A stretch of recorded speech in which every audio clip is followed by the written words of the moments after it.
is the Revisionary Podcast with your host, Juan Carlos. The Revisionary Podcast. Hello, and welcome to another episode of the Revisionary Podcast. And as always, I'm your host, Juan Carlos. Okay, so if this is your first time ever listening to this podcast, first off, like, subscribe, because it is now your favorite podcast. I'm glad we agree. Thank you for coming. But the way this podcast works is we bring on guests, usually comedians, who tell a nonfiction story about their lives in which they wish things had gone a little bit differently. Afterwards, I give them an opportunity to tell the same exact story, except this time, they can change any facts or details that they would like about the story. So this week, I'm actually really excited because I get to sit down with Sam Morrison. For those of you guys who've never heard of Sam, he's a New York City-based comedian who's been a writer on Blind Date. He's participated in, he was selected as a finalist for Stand-Up NBC. And he's also performed on the Tonight Show Showcase. And he's considered one of the top comedians coming out of New York right now. You've probably seen him featured in the New York Times, Time Out, GQ, Vanity Fair, Buzzfeed, National Lampoon. You see what I'm saying? The guy's been everywhere. And if you haven't seen him there, you probably might have possibly... it's within the realm of possibility that you've seen him on the Travel Channel, PBS, or maybe you just randomly heard him on SiriusXM. But either way, it doesn't matter because I get to sit with him and chat with him here on the Revisionary Podcast. So I'm super excited. Quick story. The first time I met Sam, he probably won't remember this, but I was doing an open mic, and I remember it was one of those like open mics in I want to say the East Village. And it was one of those where, like, for those of you guys who don't know, we go to open mics to, like, work out material and, get timing. Whenever a joke's new, you kind of have to tell it as many times as possible just to figure out where the funny is. So I was at an open mic, and it was, like, in the back of this bar. And it was weird because you go into the bar, right? And then there's, like, what looks like a hidden door into a whole other room, which was kind of cool. And there must have been, like, 25 to 30 people, possible, I don't know, maybe up to 40 people on this list. So it was one of those mics that it was really hard to get time on. And everyone who went up only had like 2 minutes to perform. So it was like quick. It was churn and burn them, right? So going one after the other, one after the other, one after the other. And I think they're pulling names from a hat, if I remember correctly. So we're sitting there and I watch, Sam go up and he performs. And then, I think there were people who were performing that night whose names were being pulled out of the hat, but they had left because so much time had passed by. I mean, you can imagine it was like 20 to 40 people, so this thing is taking forever, to get your name called. So I remember they called the name and they're like, is this person's here? And no one said yes. And Sam goes, yeah, they're here. And points to one of their friends and goes, come here. And we all see them see Sam calling them over because clearly he wanted to get over. It was the first time I'd ever met him. I thought it was hilarious just watching him trying to sneak his friend up on the list. So that is my first impression of Sam. I'm excited. I've seen him perform several times in New York City. Really, really nice guy. He's always been very cordial to me, and he is hilarious. Every time I watch him, he makes me laugh hysterically. As a matter of fact, I'm going to tell you a quick story, even though it's not my story to share. But I was actually having a conversation with our audio engineer, Phil. And Phil was telling me a story about how he tried to record a special for Sam. Phil was the film guy, the video guy. And here's the thing about Phil, for those of you guys who haven't been paying attention.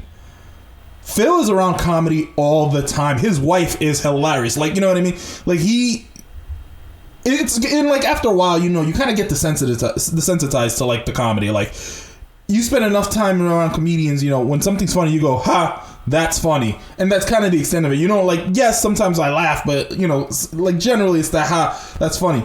Phil apparently a few times during Sam's special laughed so hard that he shook the camera. He could not keep still, which is incredible for Phil because, like I said, he's around comedy all the time. So those jokes were really hitting that night. But either way, let me stop hyping this up. I'm real excited. Let's go ahead and get Sam on the line. Hey, Sam, how are you? What's up, bud? Thank you for having me. No, absolutely. Thank you for coming on the Revisionary Podcast. All our revisionists are very excited to hear from you. So this is such a great concept for a podcast. You know, it's funny. Everyone says that, and I really appreciate it because I thought long and hard on what I wanted my podcast to be like. Like, it took me like months of thinking before I finally came down to this concept.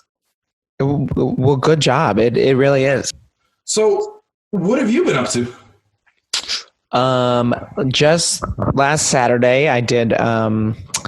I love doing these like solo shows. Right. So last year I went to Edinburgh and I did this solo show called Hello Daddy, and it was the short line is about having sex with other people's dads.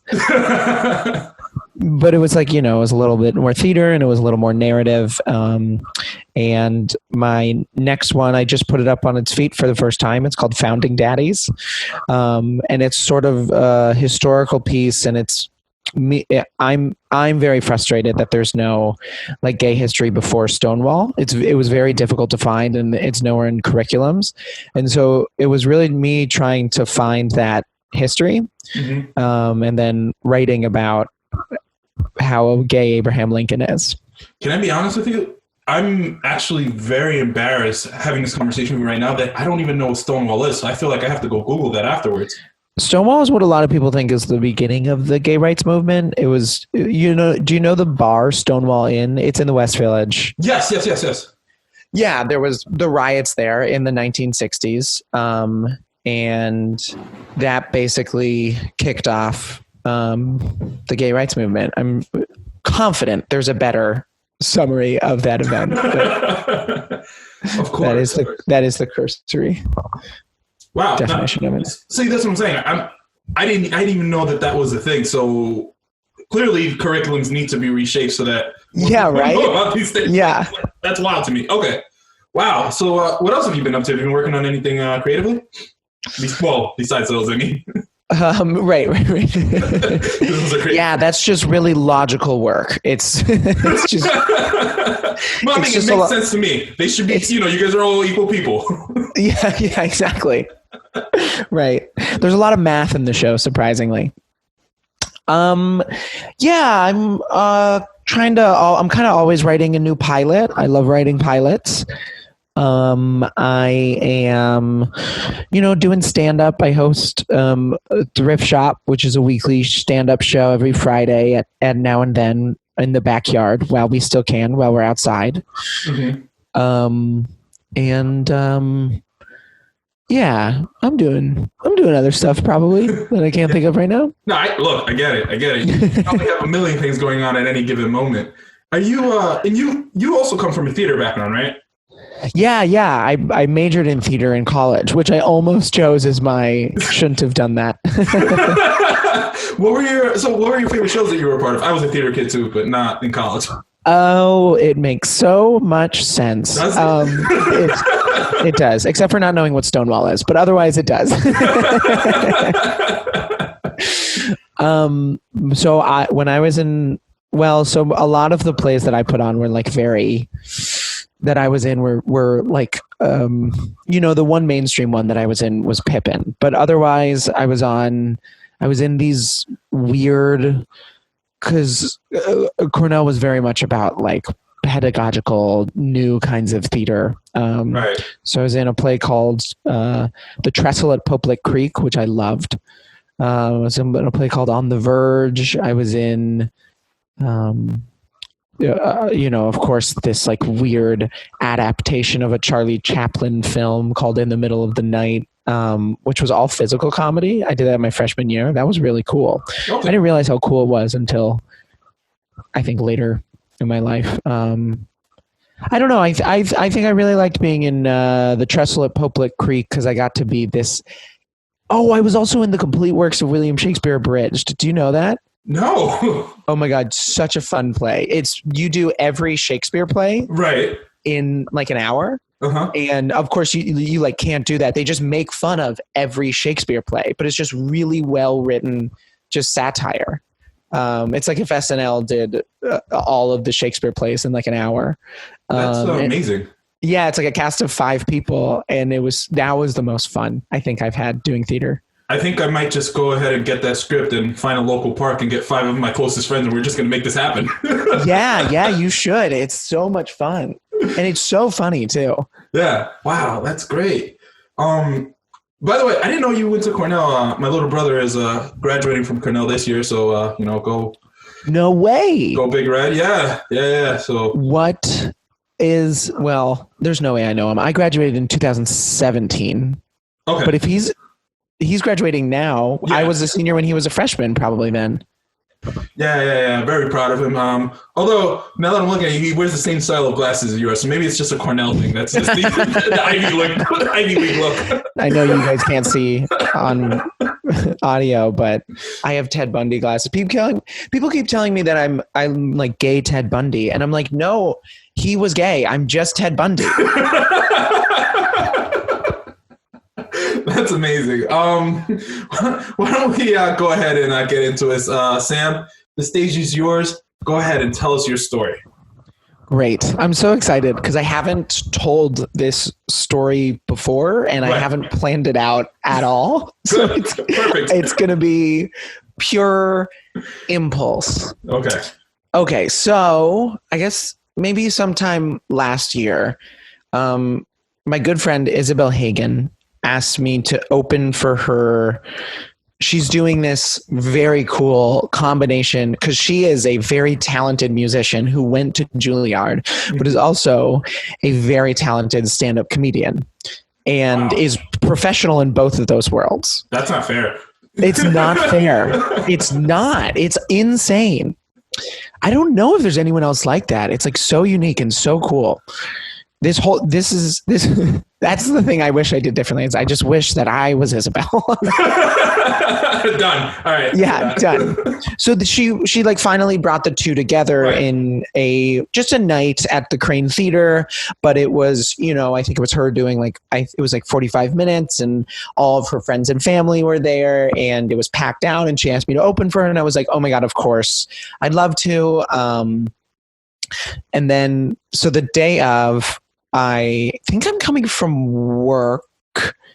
I don't remember. I have a vague memory of being in like professional clothes and my phone is running out of battery. I worked at this like a contact lens company where I would just ingest basically doctor's notes and quality control check them. And I left work to go to Isabel's show. And I remember I actually don't remember if I was coming from work because now I'm remembering maybe I came in from out of town. Anyway, the point is that I am running late and my phone battery is low and I'm on the train and I have to I have to poop. Okay. I don't know how else to put it. Yeah, of course. And I'm like, but I can't because because when you're on the subway and you have to poop. I don't know if this has happened to you or if this happens to other people, but it's like to get off to find some bodega with a bathroom that they let you use and you have to buy a piece of pizza or whatever and then get back on. That's going to ruin your commute. I mean, Sam, it is New York City. There are tons of homeless people who just squat in a corner of the subway car. I know, but I'm not homeless and I'm gay. So I don't know if I can do that. That's fair. You know what? That's fair. I don't have those experiences. Just to be clear, have you done that? Absolutely not. But don't think that I haven't stumbled upon it and you go, you know what? Sometimes you just gotta go. But I have myself. What do you do if you have to poop on the subway? You have to hold it in until you get to your destination. Right. No, absolutely. Which for me was like 3 or 4 subway stops. Okay, that's close. Like, here's the thing is I should have, because I really had to go and okay, some of you are ahead of me and can kind of see where this is going. Yes, this is a story about pooping myself. Okay. So I get off the train and my phone is has run out of battery. At the time I remember my phone is like so broken. It was running out of battery so quickly. It was just really old and just ran out of battery really easily. I have no idea why, but it was broken and I got it fixed soon after. But my phone had run out of battery. So now I got off the subway and I needed to be like on stage in like 5 minutes. Okay. But I, you know, in a normal situation, I would just like text Isabel and be like, I'm so sorry. I'm running 5 minutes late. I'll be there as soon as possible. But instead I'm like, I gotta hold it in and get to the show. It's like it's her big show, and she doesn't know I'm coming late. And like, I mean, if you have to start on a theater at 7 p.m. and your openers and they're at 7:05, she's probably freaking out or trying to find another friend that can open for her or whatever. Anyway, I start running. Which seems like a terrible idea, by the way, but go on. Right. Because when you run, it actually makes it harder to hold in, right? Well, I guess I know that now. So I start running down the streets of New York City towards the Crane Theater. Just with the most clenched asshole of 2019. Right. And it's I'm not going to make it. And I see what are those coffee shops? Starbucks? No, you asshole. I think it was a Bean Cafe. Oh, okay. Yeah. And I just like run into the side door and go straight to the bathroom, and it's locked. There's somebody in the bathroom, and I fully poop myself on the outside of the bathroom in this Bean Cafe. There is poop coming out of my butthole down the back of my thigh. Oh no. And I'm just staring out at these like room of nice white hipsters as they work, just like trying to not like hoping they don't look at me or notice what's going on as I have like a deeply furrowed brow and poop rolling down the back of my thigh. And, you know, I'm like, what's it called when I'm like, you know, trying to put my legs together to like keep it from coming out more. And it's so clear what's going on. Oh, no. So, the person eventually comes out and I eventually go into the bathroom just to clean up. Right. Because at this point you don't have to go anymore. At this point, there's nothing else there for me to do in that bathroom. So I like clean up as best I can, but still very hurriedly. But the thing is once you like take off poopy pants, oh my God. Isn't poopy pants such a fun word?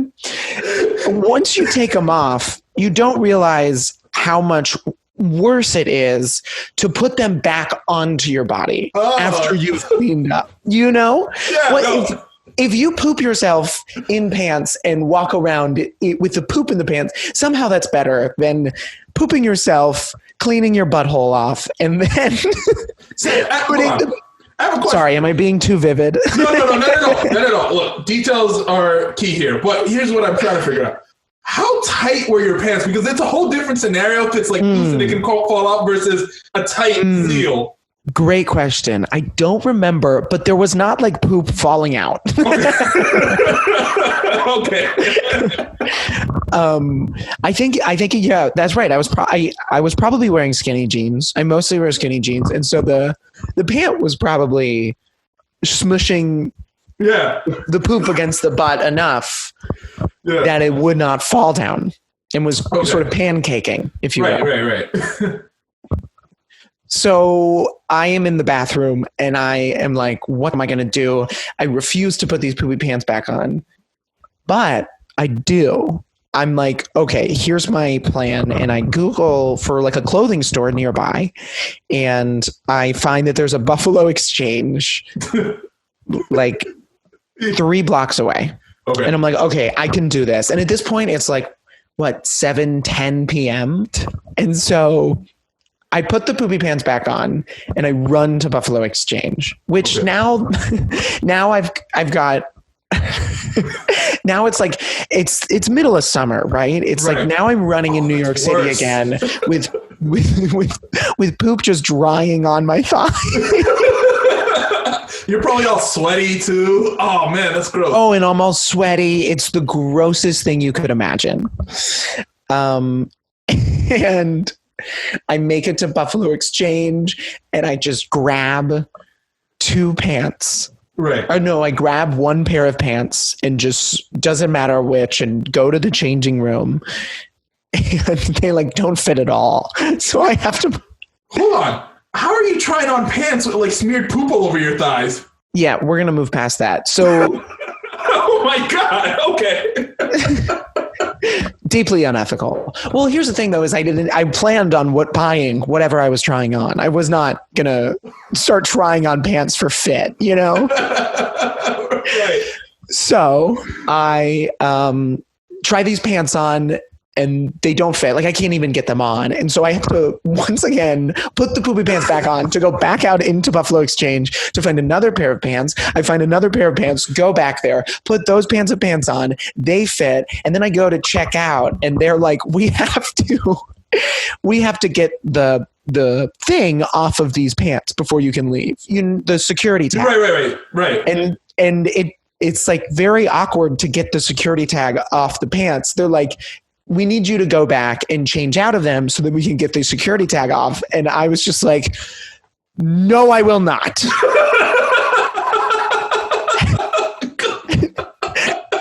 Go on. And they were like, why? And I was like, you don't have to know. I'm not going back there. You're taking them off. And so they're like, okay, dude, whatever. You're weird. So what they had to do is they had to like throw my thigh up onto the table to get it at the right angle underneath the tag remover so that it could slide across. And it's not working. They had to get like 3 employees to come over. I'm not making this up. Oh, man, this story is so good. I have no idea. I'm so embarrassed for you because in my head right now, what I'm imagining you is like doing that thing, you know, that the ballerinas do one leg up on the bar. Yes, that's what I'm picturing. That's exactly correct. And I'm like I don't have good balance. So I'm like falling over as these, like one person has like hold me and then another person has to like try to angle the leg at the right way to like unslide the security tag.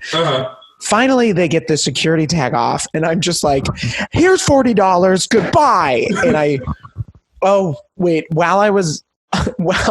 while they were like, you can't, you can't leave. You need to take that security tag off. You need to go back and change out of those pants. I remember at one point I screamed like, I can't. I have to be on the stage in 5 minutes.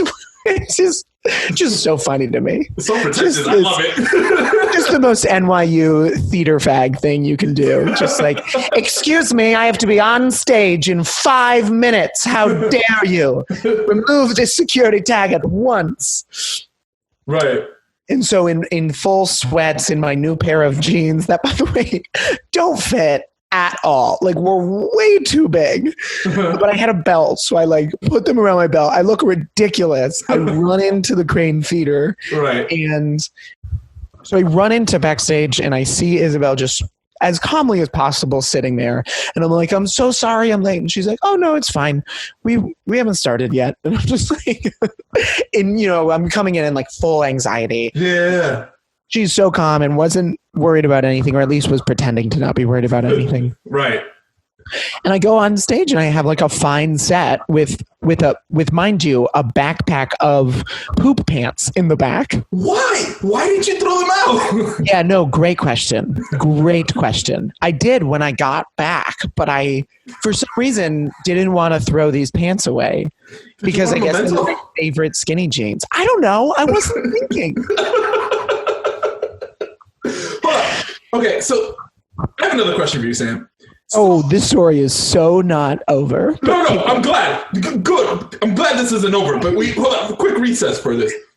So now you're sitting there, you're doing the plie or whatever it's called, the beret. I don't know what it's called. I don't listen to ballet or follow it.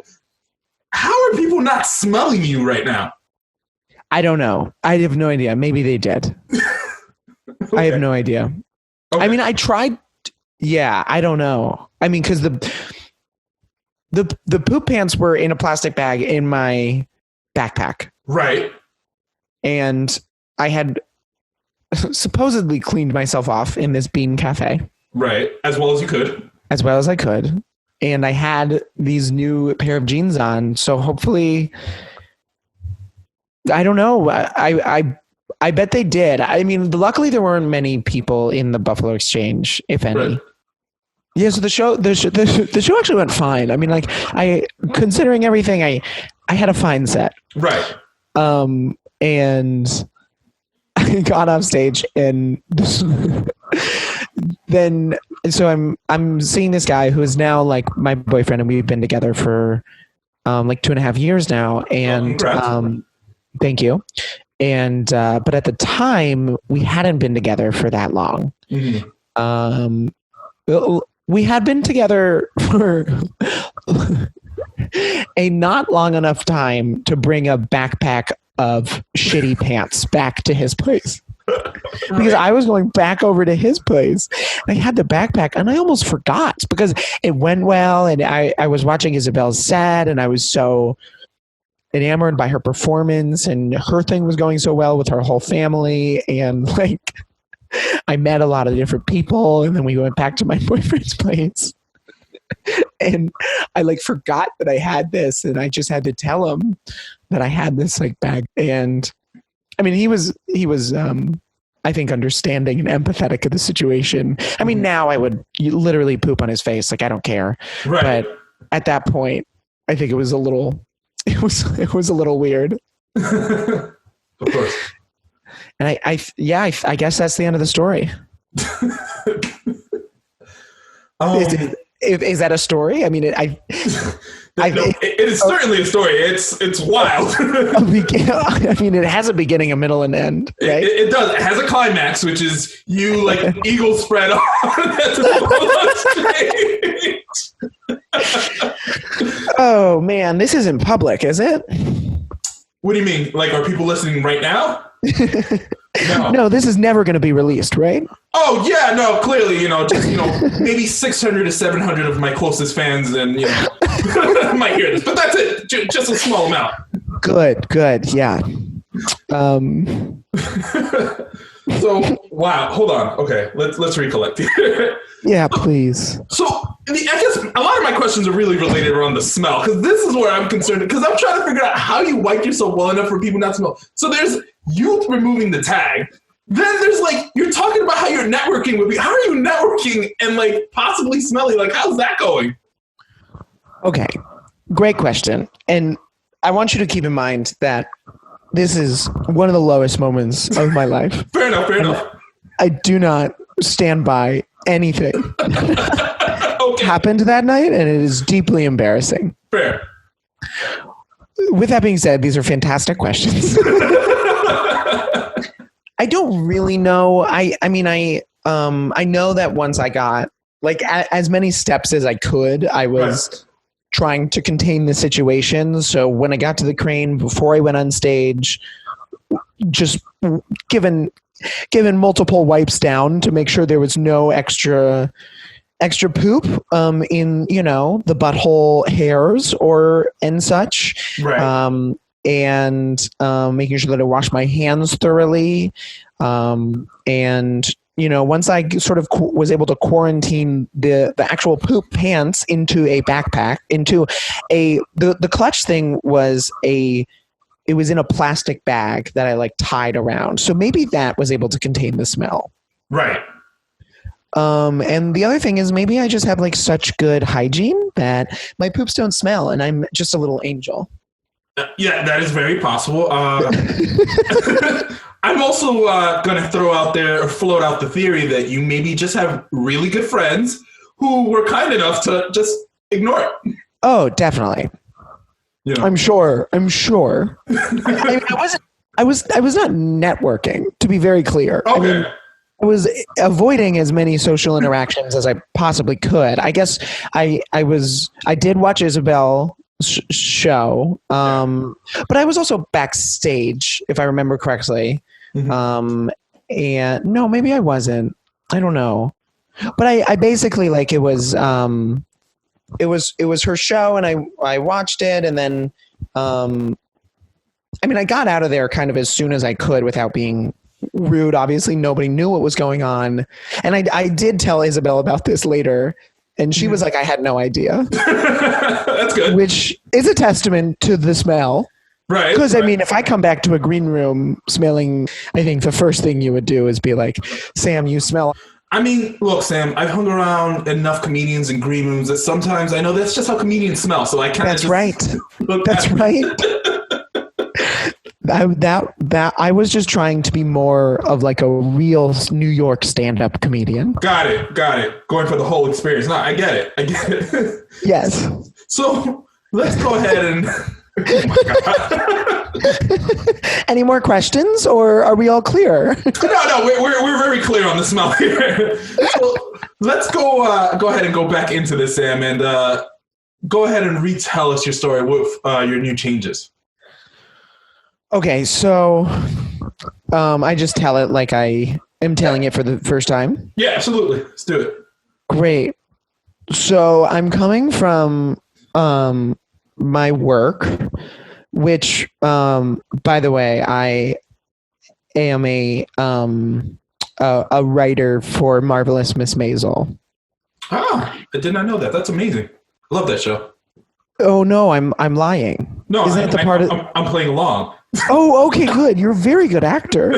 Thank you. Do you have a background in theater? Maybe. I peaked in high school, so I don't want to talk about it, but go on. Same.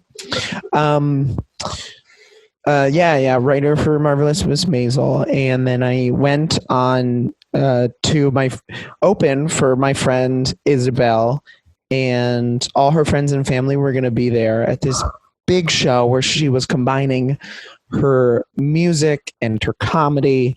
And I get on the train and I realize that I have to poop, and I get off the train and I poop, and then I go open for Isabel. Is that too easy? Yeah, it's a little too easy. Also, by the way, as I pointed out before, you kind of like stuck your nose up in it, but you did have the option of just going in a corner of the train. That was always an option. You were like, I'm not homeless, I'm better than that. But you chose dirty pants all night over the homeless look. Man, you're really pushing for the homeless poop. Yeah, you're right. That is a little pushy. I'm sorry. It's weird that you had so many questions about like the smell, but you're like, why didn't you just poop on the subway? Yeah, you're right. That is weird. I don't know why, but okay. So then I held it in successfully because I have such good discipline and self-control.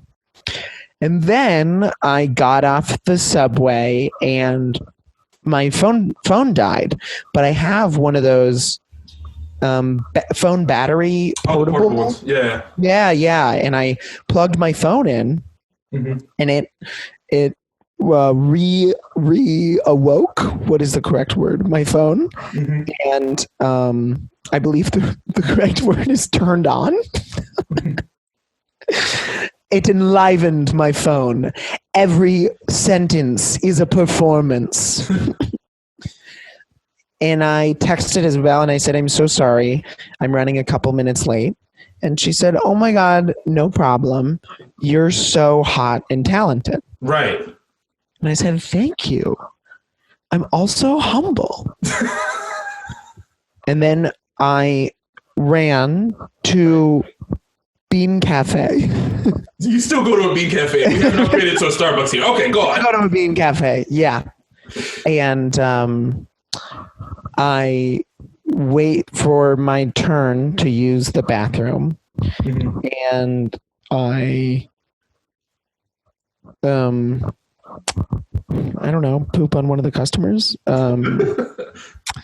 No, maybe it was that like, I think part of the reason I didn't do it in the original story, or I had to put myself in the original story, is because the guy in there was taking so long. And if you know anything about East Village bathrooms, half the time there's someone in the bathroom, it's because they're doing drugs and they're in there for like hours. I did not know that. It's just a, I think that's true. Now, look, it's interesting because let me ask you something else. Because you did mention how you were running, right? And we both agreed how running probably made it way worse. Yes. Would you have walked in your... I would have so calmly walked, knowing that I had that buffer time from Isabel, just strolling down the street with listening to music. And then once I got to the Bean Cafe, understanding the situation, I would have knocked on the door a couple more times and not waited for the person. Because I think he did take like 10 minutes to come out, and that was part of the problem. Got it. And the whole time I was like, should I go try to find another bathroom? It's so hard to find a bathroom around here. Should I just wait? I should just wait. He'll probably be out anytime soon. Mm-hmm. So I knocked on the door several times, and the person came out, and I used the bathroom very adult-like. So, go ahead. No, nothing. No, I was going to say, so let me ask you this, Sam. Let's say, the story had happened, you poop your pants, right? What would you have changed about your actions at Buffalo Exchange? Yeah, so assuming I did poop my pants? Yeah, you did. So I poop, okay. So I poop my pants, and then I go to Buffalo Exchange. Right. And I pick out a pair of jeans, which I do not try on. Mm-hmm. No, I do need to get them on my body somehow, though, right? To get to the show, because I don't want to go to the show with poopy pants and then have to change there. Or worse things worse, like I go to the show and she's like, you got to be on stage now, and then I have to go on with poopy pants. What a conundrum. Yeah, so walk me through this. How would this go? So I think I would still have to pick up, but I would make sure to get the correct pair of pants. In fact, I would go oversized so I wouldn't have to go back out because I knew I had a belt. Right. So get an oversized pair of pants, and I'd go into the dressing room, and I would try it on.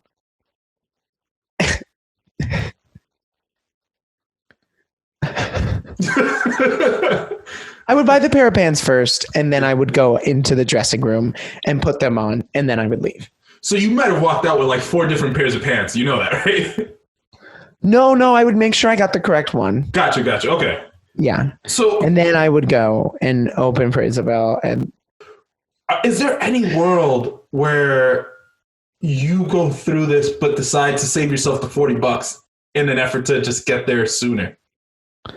Like, don't try to buy a new pair of pants? Yeah, just like kind of just like, hope for the best in your current situation. Great question. Decidedly no. Okay, no, that's fine. I don't think there's any way to go there with the pants, with the poopy pants. Mm-hmm. I think that's too risky to walk into a room with poopy pants because you can't mask that smell. Yeah. And also to perform in that, I would never be able to do that. I would need another pair of pants somehow. I mean, maybe, I could call a friend or something. I don't know. Maybe I could, I don't know. I'm going to share a counter story with you really quickly because I had a somewhat different but somewhat similar situation. Oh my God, thank God. Yeah, people listening, if you want to just send me your stories in solidarity, I would really appreciate that. No, please do. Definitely, follow Sam and reach out. So it was actually performing, it was at Marcus Cardona had a show in Brooklyn. Uh-huh.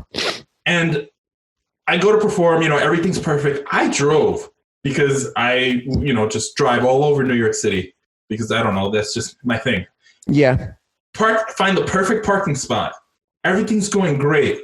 Open my car door, and the moment I stepped out, my pants rip across the crotch. Yes, good. Yes. It's the middle of winter, so I think it's like mid-December, and I'm just freeballing all over in Brooklyn, right?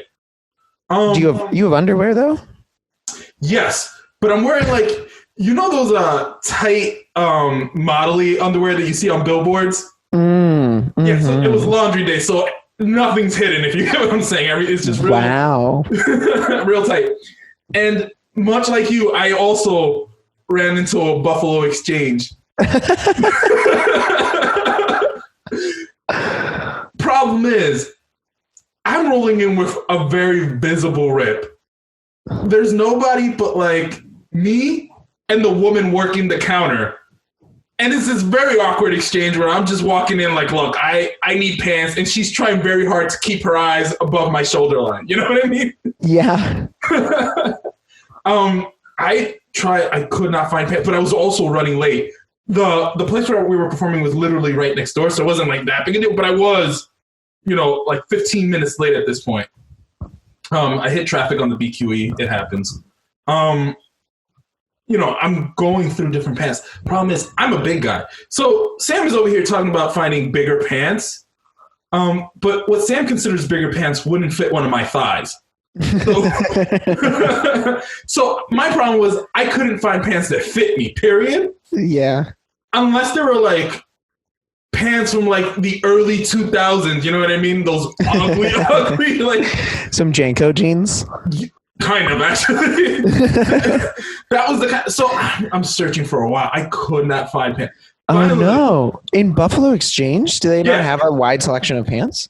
They do if you're smaller. That's what I'm telling you. Big, not for bigger guys. Yeah. So it's like sometimes I can find stuff that fit my waist, but then they were too short. Because I'm also a little on the taller side.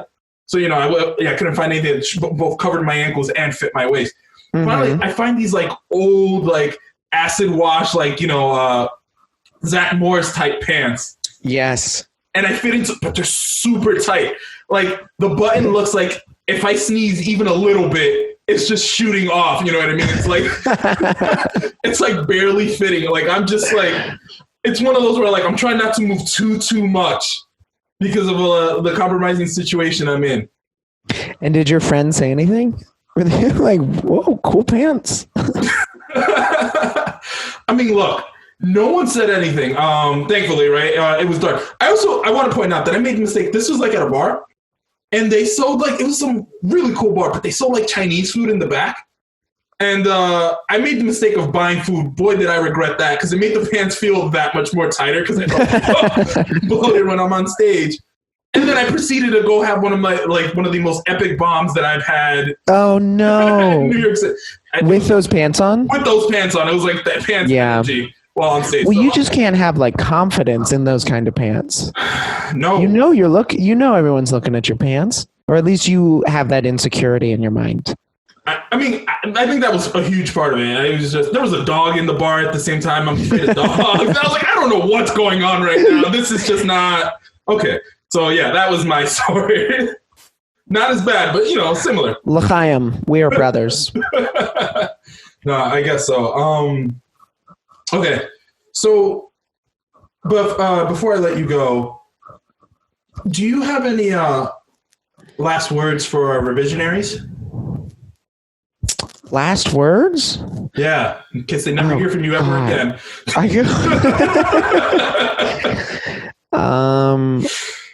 Be yourself. Those are my last words. Yeah, love yourself. I get it. Self-care, right, Sam? Yeah, that's what my brand's all about. Self-care, loving yourself. Okay, and we have a tradition on this podcast where, we have two traditions. The first is we like to end every episode by asking our guests to please share a very happy childhood story that puts a smile on their face or just, fills them up with warmth inside.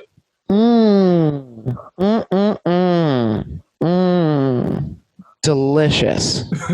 Okay, I know I'm a normal human, and I feel a necessity to prove that after my very abnormal story. Right. I'm gonna say, oh yes.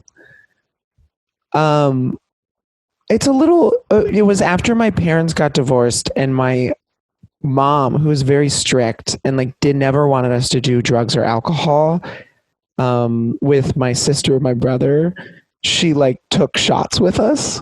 Nice. And we just laughed all night in the middle of this traumatizing event. But it was really nice. Yeah. See what I mean? Heartwarming. That's a nice story.